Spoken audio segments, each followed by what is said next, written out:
casa di Leon dormivamo senza neanche un letto, Marco sui cuscini del divano, io su delle coperte nel pavimento.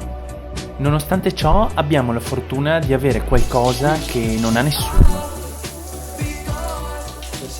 Finalmente ti vediamo pulire.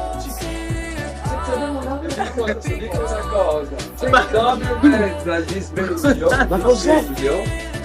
Cosa hanno fatto?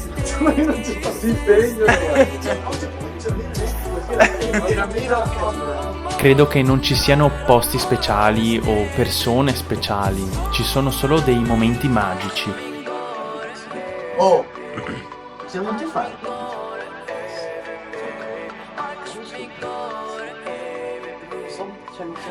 Scusa, ma tu sei bevuto? Fagli vedere qua. Fagli vedere qua. Io ho bevuto. Fagli vedere qua. No, cos'è? Ecco. Felici, devi schittare ieri sera. Guarda cosa sei bevuto. Cosa ti hai bevuto?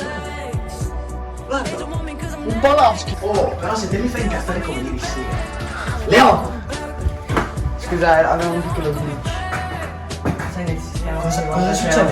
Cosa succede se fai incazzare come ieri sera? Cosa succede? Bravo, ti apro il culo. Ghi, metti a posto quella tavola No, che non ti so. fai male. Ah! Toglila da lì che ti fai male alla caviglia. Cosa? Togli quella tavola. Oh, bravo. Questo viaggio a Parigi è stato un momento magico per noi. A volte è difficile riuscire a comprendere quello che abbiamo di fronte a noi, ma che spesso non riusciamo a vedere.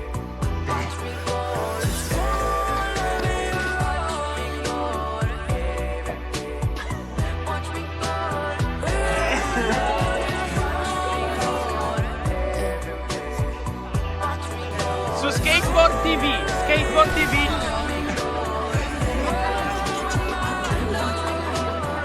Lo skate ci fa vedere la realtà in maniera diversa, ma quando siamo insieme c'è un'energia che supera l'immaginazione.